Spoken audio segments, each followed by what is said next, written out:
est-ce que Karim Benzema est le futur Ballon d'Or?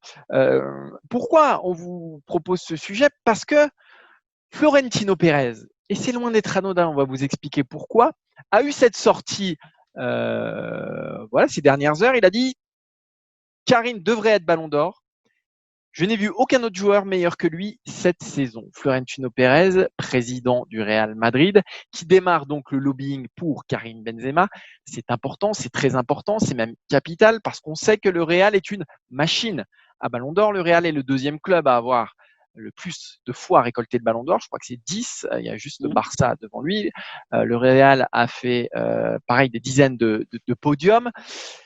Et quand on pousse une candidature comme ça du côté de Florentino Pérez, ça veut dire que les chances de Benzema, déjà, elles sont multipliées par 2.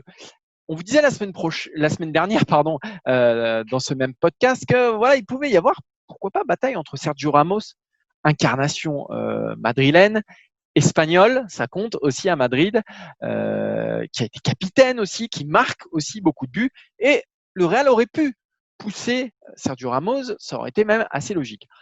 Avec cette phrase, le Real a pris position et donc les chances de Karim Benzema d'être élu Ballon d'Or à la fin de l'année, elles sont accrues. Il faut savoir jusqu'ici que depuis qu'il est au Real Madrid, Benzema n'a jamais dépassé la 16e place au classement du Ballon d'Or. Et quelque chose nous dit, Maxime, qu'il va battre son record en fin d'année. Ouais, haut la main, je mets une pièce. Alors évidemment, il y a encore un détail qui n'en est pas un, c'est la Ligue des Champions.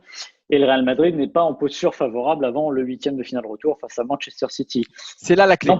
La clé, ouais. c'est ça, c'est ce huitième de finale. Si tu passes Manchester City avec un grand Benzema, tu peux essayer d'imaginer quelque chose de bien. Si tu te fais éliminer dès les huitièmes, c'est ça. Parce qu'on serait en droit de penser, comme on était en droit de penser pour Griezmann ou Ribéry à leur moment de gloire, c'est-à-dire en 2018 et en 2013, qui méritaient peut-être d'être Ballon d'Or. C'est sûr que si Benzema gagne la Ligue des Champions, si Benzema est poussé par Florentino Pérez, comme tu l'as dit, le Real sait très bien faire ça. C'est une machine marketing qui sait faire gagner des Ballons d'Or. Souvenez-vous, c'est quand même le Real Madrid, c'est peut-être le seul club au monde qui envoie des communiqués de presse pour défendre Cristiano Ronaldo dans la course au Ballon d'Or. Je veux dire, c'est le truc le plus, futile, pour un club de football, mais n'empêche qu'il le faisait.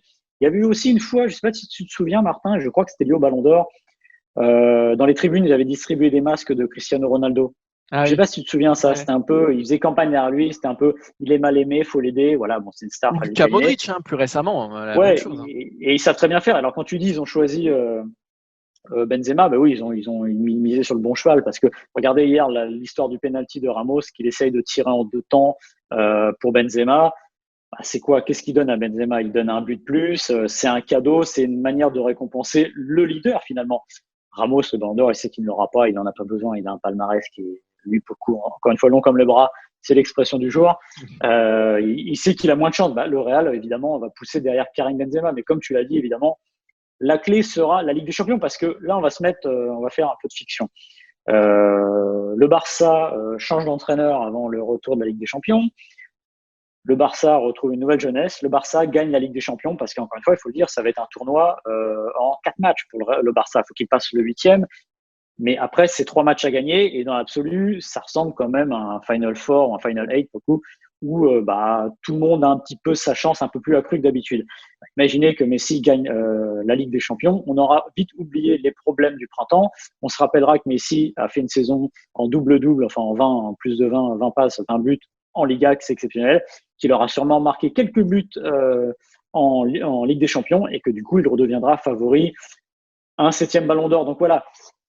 Et si la Juve gagne la Ligue des Champions, il y a un candidat tout désigné. Si le Bayern gagne la Ligue des Champions, parce qu'il y a 2 limites pour Benzema, il y a cette Ligue des Champions et les stats, il est quand même largué par Robert Lewandowski cette année. Robert Lewandowski qui en est à 51 buts. 51 buts cette saison, qui est monstrueux. Donc si on se rapporte simplement après l'atout de Benzema par rapport à Lewandowski, c'est le Real Madrid. Mais c'est sûr que cette Ligue des Champions sera le juge de paix. Ouais, parce que le Bayern Munich n'enverra pas de communiqué pour défendre Lewandowski. C'est une équipe avant de défendre des individualités. Donc, mais ce qui est difficile, ce dont on se rend compte et ce que tu dis là, c'est que si tu veux avoir le Ballon d'Or depuis 10 ans, c'est quasiment impossible, on l'a vu, à part Modric. Mais si tu veux l'avoir, il faut que tu fasses un sans faute absolu. C'est ça qui est très difficile parce que, en gros, on est en train de dire que Messi, là, si vous arrêtez le podium, on l'a fait la semaine dernière, mais si on le mettait sur notre podium, il me semble. Non, Ronaldo. Non, Ronaldo, pardon. Ronaldo. On mettait Ronaldo. C'était Lewandowski, Benzema, Ronaldo. Voilà. Bon, au pire, on met Messi quatrième. Je veux dire, les deux sont là quasiment maintenant. Ils ont une place assise, quoi qu'il arrive, quasiment sur le podium ou juste à côté. Donc, il faut vraiment faire une saison immense. Et c'est pour ça que Benzema, s'il peut espérer le Ballon d'Or, il faudra qu'il ne se contente pas j'ai bien entre guillemets, que de la Liga, mais qu'il aille un peu plus haut. Après, pour ce qui est de son classement, oui, il sera top 5. Il sera top 5 parce que même s'il gagne pas la Ligue des Champions derrière, et pour un peu qu'il fasse un début de saison plutôt pas mal, le Real va pousser. Et le Real, on sait très bien que ça marche bien. La machine marketing est bien huilée. Et oui, je pense que cette fois, Benzema, c'est au minimum, j'ai bien au minimum un top 5 du Ballon d'Or.